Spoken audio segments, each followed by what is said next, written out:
Okay, for those of you who have been to the Friday noon Big Book Study, you are quite familiar with our facilitator. And those who are not, you're in for a treat. Rach is one of the best kept secrets in AA right now. So I give you our friend, Rach. Thank you so much, Howard. Thank you, everyone. My name's Rach, and I'm a very, very grateful recovered alcoholic. And what an honor and privilege it is to share with you alongside you today on this meeting. I'm really, really excited and a little bit nervous. So let's see where we go. So, Paige, I'm following on from the one and only brilliant Paige, who is hilarious. What a wonderful messenger she is. I absolutely love her. She left off on page 82. So we're going to start on the top of 83. But I thought, I know that there are so many big book people on here, which I absolutely love being surrounded by you guys, but there might be some newcomers as well. So welcome, welcome, welcome to the fellowship. We're on page 83. So we're in steps 8 and 9 along these pages over the weeks that we've covered. And I always think it's worth reading the actual steps again, just to kind of connect it to the bit that we're reading. So the steps are on page 59 for anybody that doesn't know. And step 8 is made a list. So there's the action of all the persons we had harmed and became willing to make amends to them all. I always notice that there's two alls in that one step. So if there's any kind of trying to dodge any of these amends, it tells me right here, made a list of all the persons we had harmed and became willing to make amends to them all. And I was taught that an amends is really not a sorry. An amends is to put something right. I'm sweeping away the wreckage of my past, and I'm putting something right that I've made wrong. And actually, in the literature, even though it's not on the bit we're going to read, just to sort of go over it a tiny bit, on page 76, the information on step 8 is not actually that, what it says here after let's look at steps 8 and 9. It says we have a list of all the persons we had harmed and whom we are willing to make amends. We made it when we took inventory. And a little bit further down, it says, if we haven't the will to do this, we ask until it comes. So remember, it was agreed at the beginning that we would go to any lengths for victory over alcohol. It asks us this twice in this step, in over these current pages, that we're reminding ourselves that we are going to any lengths to put right these wrongs. So step 9 on page 59 is made direct amends. So I was taught that's, a direct amends wherever possible, is looking somebody in the eye. I know we're very lucky and blessed now to have Zoom, where we can contact people from around the world, but if where possible, if we can do that direct amends. So direct amends to such people wherever possible, except when to do so would injure them or others. So very, very clear-cut directions. This is part of our beautiful program. And on page 83, where we left off, and Paige had just covered the fact that this alcoholic is like a tornado, completely unaware of all the damage caused. And that was really my experience as well. This delusion, this lack of awareness, the lack of the impact that I had caused all of the people around me. Even my children who are closest to me, I thought, well, were they really that harmed? Yeah, they really, really were. So kicking off, and just some other information that I did want to point out is that on page 77 at the bottom, it just says nothing worthwhile can be accomplished until we do so. So this is crucial. This is absolutely necessary. This is not optional if I want to be free. So it says on page 83, yes, there is a long period of reconstruction ahead. And I like to think of this reconstruction. I like looking at the threads of recovery, the threads of topics in this book. And there's loads of references to like construction, to building, to foundations, to, you know, establish, to footing, to roots. The step 3 prayer, you know, God, I offer myself to thee to build with me. So we're at step 9 now. We've gone through these crucial steps to get us to a place where we're going to be reconstructing our relationships, but also ourselves with God's help. So I like this word reconstruction, because it's like, if I think about it, alcoholism has stripped everything away from me, myself, my dignity, my self-respect, my enthusiasm for life. My relationships have been broken down. When it talks in the sex inventory, it talks about an overhauling. So I love the idea that there is a long period of reconstruction ahead. And there's lots of references in this book as well about a design for living, a way of life. You know, Lois and I abandoned ourselves with enthusiasm. So if I can approach my recovery, that yes, there is a long period of reconstruction ahead, it means I'm always open. I'm always willing to be rebuilding something that I have actually ripped down. You know, on page 21, where it talks about the alcoholic who can build a structure up and then pull it down by senseless series of sprees. So, and I also think on this sentence, I think about this reconstruction that's being built up. So in, you know, step 6 and 7, these things, these objectionable things are being removed from me. They're slowly being removed from me. Step 3, I'm turning my will and my life every day over to the care of God as I understand it, him, her, whatever. And now I'm at step 9. I'm willing to do these direct amends. And then I'm accepting that there's a long period of reconstruction ahead. And it goes on to say, you know, that I need to be patient with this as well. So we must take the lead. I know Kathy and Howard love a must in this book study and their other one. And I've made a sign, check it out. It's shiny, it's sparkly. So in the book studies that I do, we make it pop. We must. And it says we must, not I must, not you must, not they must. We must take the lead. A real clear-cut direction. A remorseful mumbling that we are sorry won't fit the bill at all. I also, in the other book study that I do, because this book was written so long ago and there were so many words that I didn't understand, I looked up all of these words, and remorseful means anguish, like gnawing pain. Who can relate to that? Like remorseful, a remorseful feeling, it means anguish like a gnawing pain or deep regret and guilt for a wrong committed, sadness, very sorry. So you know that mumbling of like that denial, that delusion again of I am scared and afraid of facing the truth. And back in the inventory process, it says, you know, I've never looked at myself. I've only ever looked outwards at you. But here we're asking to have this integrity and this courage. And it's saying a remorseful mumbling that we are sorry won't fit the bill at all. So we ought to, and that's another, basically, that's kind of like a polite way of like saying should. This is like we ought to, clear-cut direction, we ought to sit down with the family and frankly analyze the past as we now see it.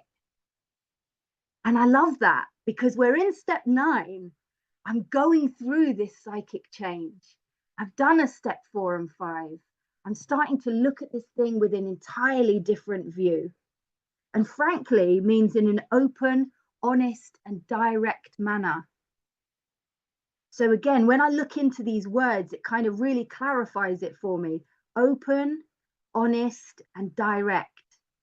That's what frankly means. And I'm analyzing the past. For me, I was taught, you know, in my amends, I'm not saying sorry here. I'm acknowledging the past. And there's lots of references in the big book about, you know, back on, I don't want to lose my thread going back to all these different page numbers. But we're only looking at ourselves. We disregard the other person entirely, you know.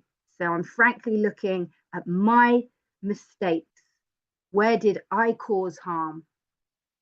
And as we now see it, is that beautiful clarity that comes from my step 4 and 5, where now I can see that every single resentment that I've ever had, I've done the same thing.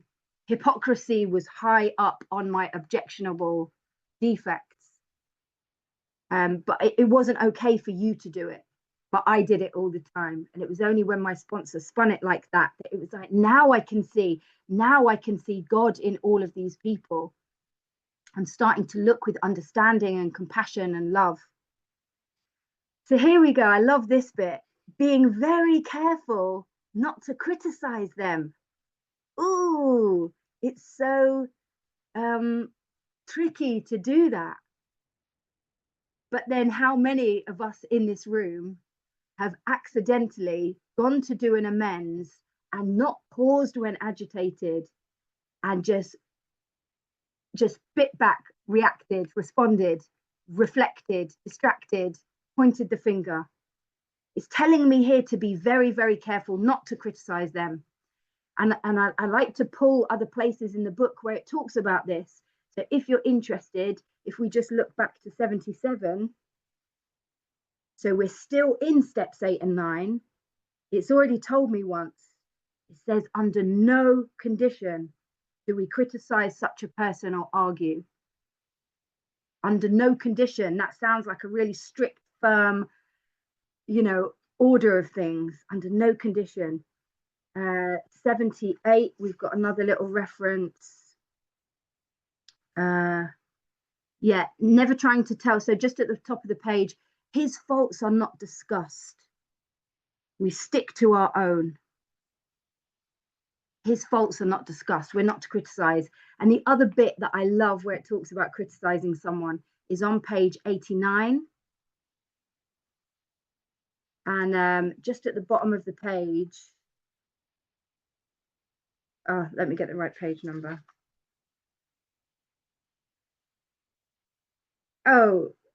So corporate. Oh, sorry, it is actually on 89, but that was a mistake. That was a boo-boo. So cooperate, never criticize. I actually meant 98 is one of my favorite places, which I go back to quite often. And right at the bottom of the page, it says, we'll just read the line before as well. He should concentrate on his own spiritual demonstration because it's still relevant. This is the bit. Argument and fault finding are to be avoided like plague. And it's just a little running joke that I've got with my sponsees. I'm like, argument and fault finding are to be avoided like the what? And they go, like the plague. Because if you think about what the plague did, is it slowly poisoned millions of people to death. This is what's going to happen if it tells me on page 64, resentment is the #1 offender. If I'm showing up trying to make an amends and I'm not pausing when agitated and I'm criticizing the very person that I'm trying to sweep my side of the roads clean. It's not wise. It's not going to go well. And then I'm going to have to make amends again. And then I'm going to have to do loads of inventory again. So it says their defects may be glaring, but the chances are that our own actions are partly responsible. There's a woman that I have not actually been able to make amends with, and I'll share it with you. I think I've got time. years and years and years ago, I worked for a woman, and I stole from her.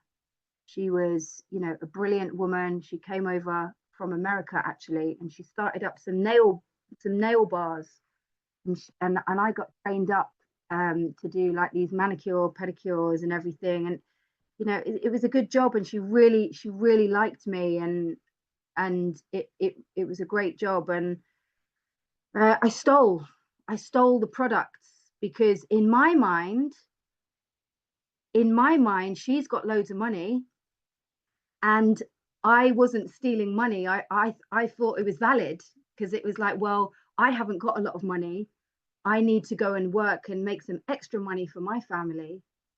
So I stole these products so that I could do manicures and pedicures on the side. And I was definitely responsible, but I was absolutely fuming with her. I got caught for stealing. I got marched out of the salon. I didn't get paid. There was a notice. There was a notice that I'd been sacked for stealing. And I mean, this is not their defects may be glaring, but my actions were responsible in every single one of my amends. So for me to criticize, I remember feeling that rage, that anger. How could you not pay me? I've got a son. I need to feed my son. Completely delusional. I'd stolen from this woman. So we clean house with the family, asking each morning in meditation. So whenever in the big book it tells me to ask, I'm reading that as pray. So for me it's praying, and it says each morning. So this is like, you know, the beauty of reading this book is that when you read it and when you study it, it's so specific what it tells you to do. And I forget so easily. Like I can, you know, take a couple of sponsees through the book, and then I read it again with another sponsee, and I'm like, oh yeah, it tells me to so I can pray. I can do my step 3 prayer, my step 7 prayer. I can do some morning meditation. But am I thinking about my sex ideal, my sane and sound sex ideal? Am I thinking about my step 9 amends in my morning meditation, my morning prayer? Because here's a direction right here. So asking each morning in meditation that our Creator show us the way of patience, tolerance, kindliness, and love. So again, when I practice this and I go away from who I am and what I think is right and what I think I know, I am able to show up and do an amends with someone. And it says, doesn't it, in the book, 9 out of 10 times you'll be absolutely amazed. And we're right before the promises, but we're not there yet. We're not there yet. But aren't these beautiful words? Patience, tolerance, kindliness, and love. My sponsor adds in compassion and humility. The spiritual life is not a theory. Theory is something that's just spoken about, written about. Maybe, you know, try to understand it. This is not just a theory. This is not just a philosophy. It says in italic. So imagine neon flashing lights. We have to live it. Again, I love it in the book when it constantly tells me this is a design for living. This is a way of life. When I get it into my mindset, when I have an understanding with step 1, we admitted we were powerless over alcohol, that our lives have become unmanageable. I fully understand that I have to live this way of life. And there's so much like fear mongering around steps 4 and 5 and 8 and 9. Isn't it scarier and more horrible to live with that gnawing anguish and pain of like all that unawareness of like sweeping something under the carpet, but it's kind of lurking there? You know, that feeling that you get every once in a while, that stomach turning feeling where you're like, oh, I forgot about that. That was really bad what I did.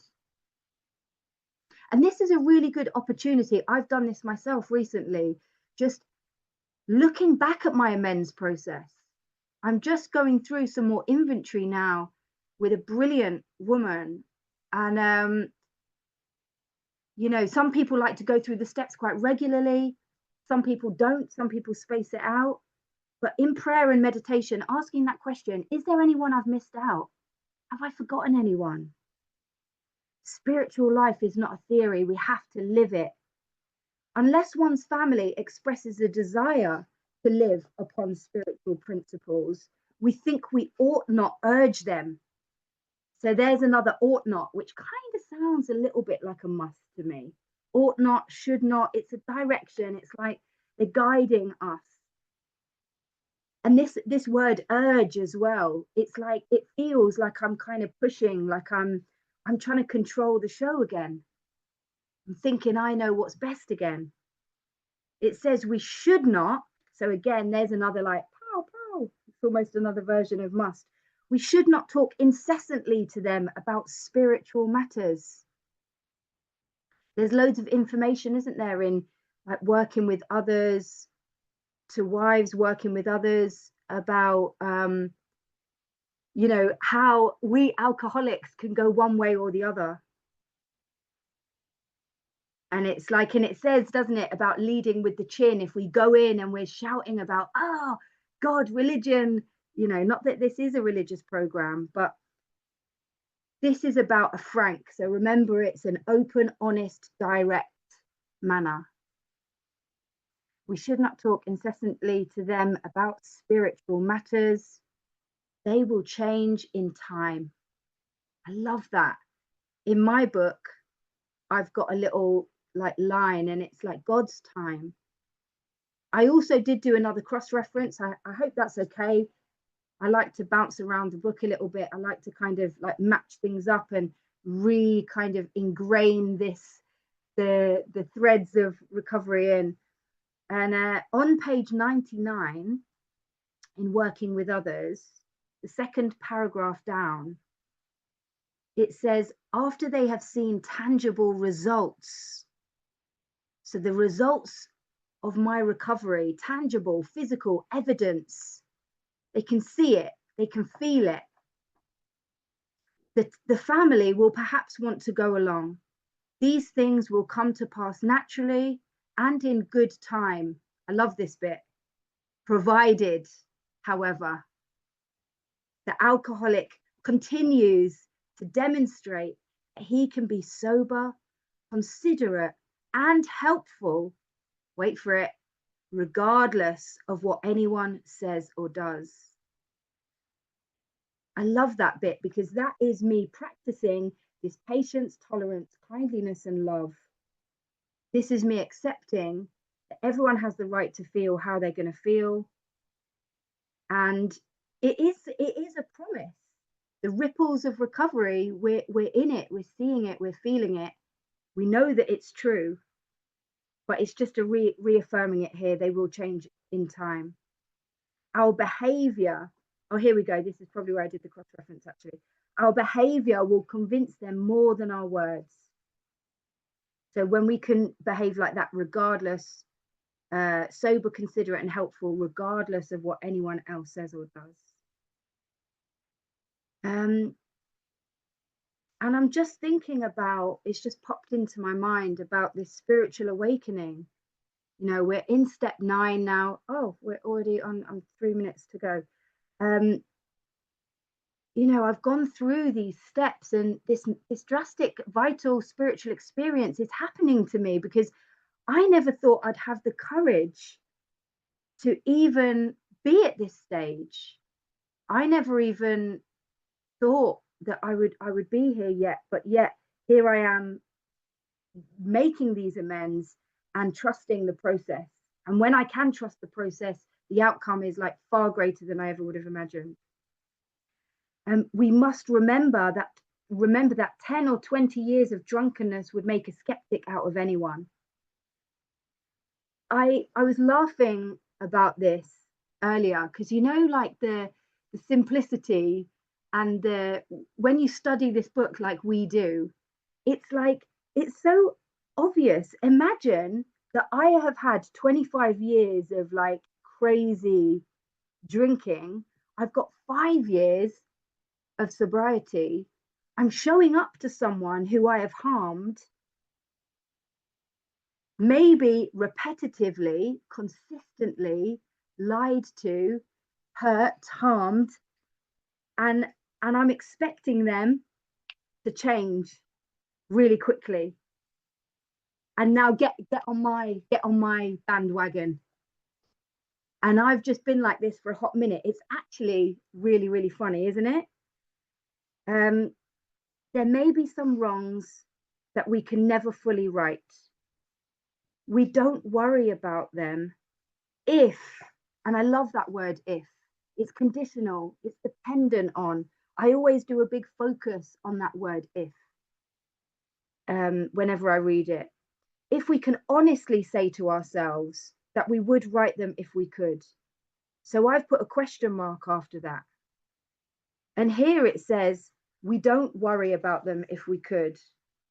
Well, another one of my favorite lines, I've got so many favorite lines in the big book, but if you flip the pages, a couple of pages to 86, it says, you know, we relax and take it easy, we don't struggle. Well, I like to think that if I have an honest motive of righting these wrongs, if I could, I'm going to trust the process. I'm going to trust the process. And I was just thinking, I skipped it actually before, I forgot, but with that first line, yes, there is a long period of reconstruction ahead. I like that in a minute, when we flick over the page in step 10, it kind of says, this is not an overnight matter, it should continue for a lifetime. So I did mention it, actually, I did reference that we do this for a lifetime. But some people cannot be seen. We send them an honest letter. So my dad passed away when he was 58. Alcoholism, horrible death. He choked, didn't do his food. It's like there's so many horrific deaths in alcoholism, isn't there?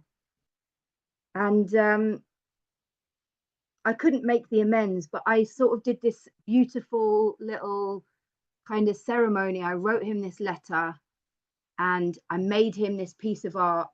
I made him like a wind.